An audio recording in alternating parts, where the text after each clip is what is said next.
पर कुणाल कामरा को सबक सिखाया जाएगा। आस्था के ऊपर अगर कोई हाथ डालेगा हम लोग सहन नहीं करेंगे। ये कुणाल कामरा कोई बात करने लायक आदमी है क्या? उसकी औकात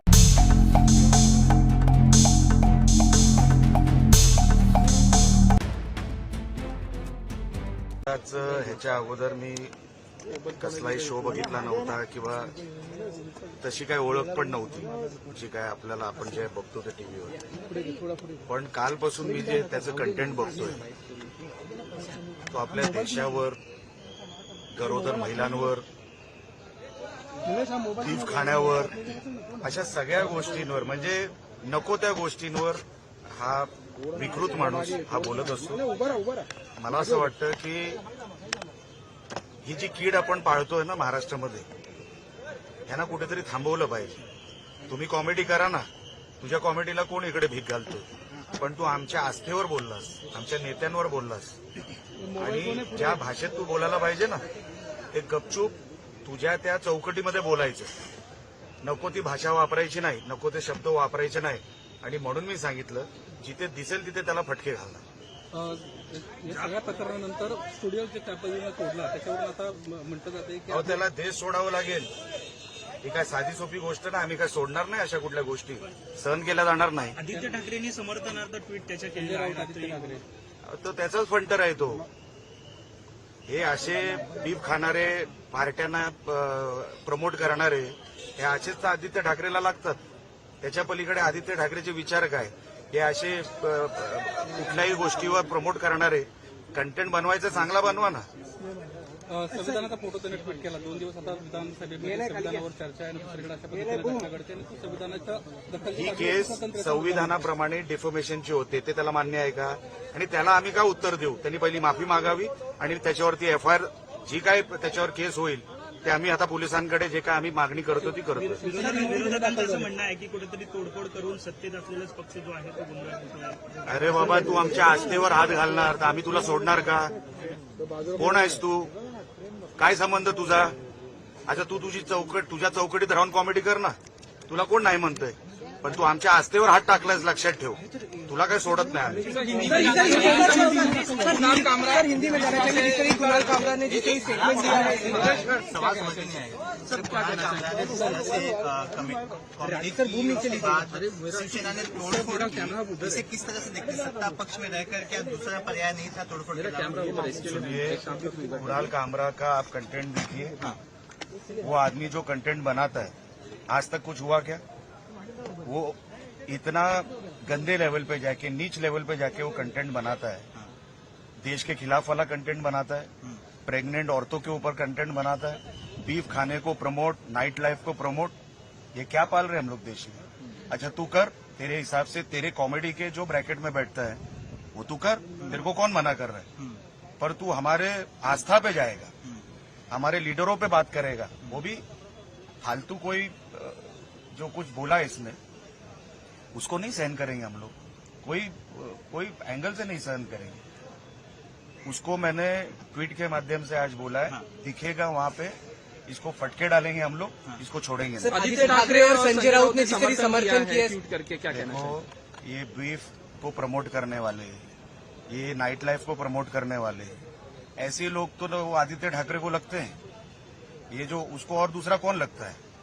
देश के खिलाफ क्या कंटेंट उसने बनाया है ये कुणाल कामरा ने। आज जरा जाके उनके वीडियो देखी, आपको समझ में आ जाएगा कि ये आदमी देश में रह के और कभी विदेश में शो करता है ना तो देश की इज्जत निकालता है वहां जाके।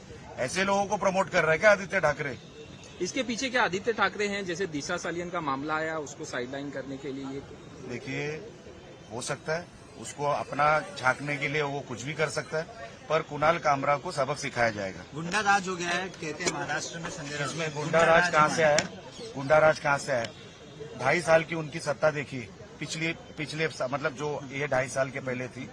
एक रिटायर्ड आर्मी ऑफिसर को किसके लिए मारा था? एक ट्वीट करने के लिए। आप देख, कंगना रनौत का घर क्यों तोड़ा था? ट्वीट करने के लिए। जो आदमी ट्वीट कर रहा था, एक स्टेटमेंट दे रहा था, अपना पॉइंट ऑफ व्यू रख रहा था। महाविकास आघाड़ी की ठाकरे सरकार में उसके ऊपर केसेस को मारा जा रहा था। हम हमारे आस्था के ऊपर अगर कोई हाथ डालेगा हम लोग सहन नहीं सर, करेंगे। विपक्ष लगातार कहते हैं कि पे अगर टिप्पणी होती है तो तोड़फोड़ नहीं करते, आप लोग बातों से बात करते हैं, लेकिन ये कुणाल बड़े कामरा, नेताओं के लिए कुणाल हुआ तो कामरा, बड़े नेताओं के लिए कुणाल कामरा खुश ये करने के लिए। ये कुणाल कामरा कोई बात करने लायक आदमी है क्या? हाँ। उसकी औकात है क्या हमारे शिंदे साहब के बारे में बोलने की? उसको उसकी औकात में तो रखना पड़ेगा। सुप्रिया ताई सुळे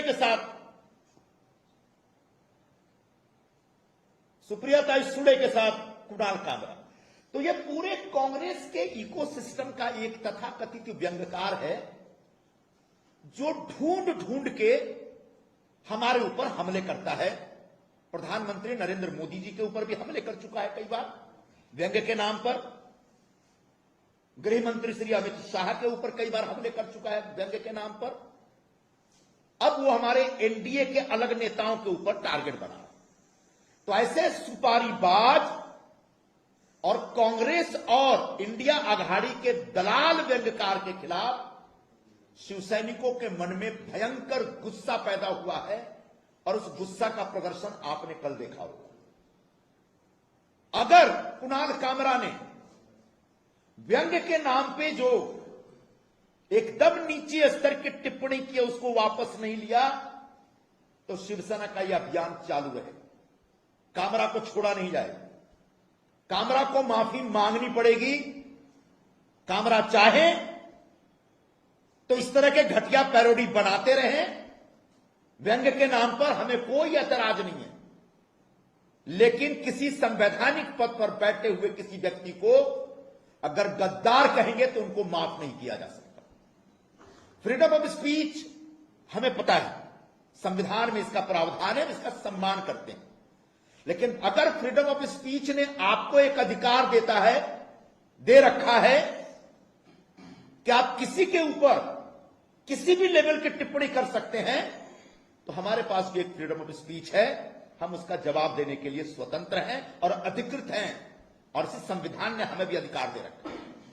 तो जिस प्रकार से कुणाल कामरा ने व्यंग्य के नाम पर फ्रीडम ऑफ स्पीच का दुरुपयोग किया, हम उसकी निंदा करते हैं, निषेध करते हैं और अपनी कार्रवाई जारी रखेंगे।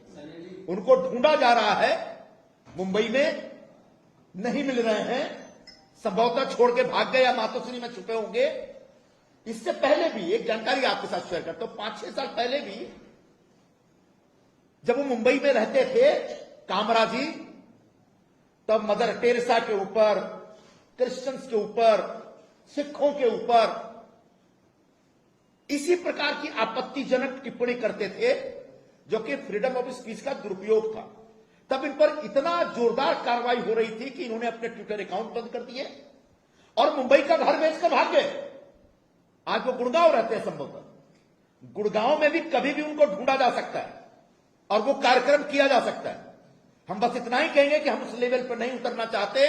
आप अपनी गलती सुधारें और शिंदे साहब से माफी मांगे और आइंदा किसी भी नेता के खिलाफ फ्रीडम ऑफ स्पीच के नाम पे, व्यंग्य के नाम पे इस प्रकार की नीचे लेवल की ऊल जलूल टिप्पणी करने से बाज आए। ये हमारा साफ साफ आपसे कहना है। पढ़ते रहिए fight against criminal daily newspaper. आज की खबर में बस इतना ही। वीडियो को लाइक करें और चैनल को सब्सक्राइब कर लें, जिससे आने वाली वीडियो की नोटिफिकेशन आपको मिलती रहे।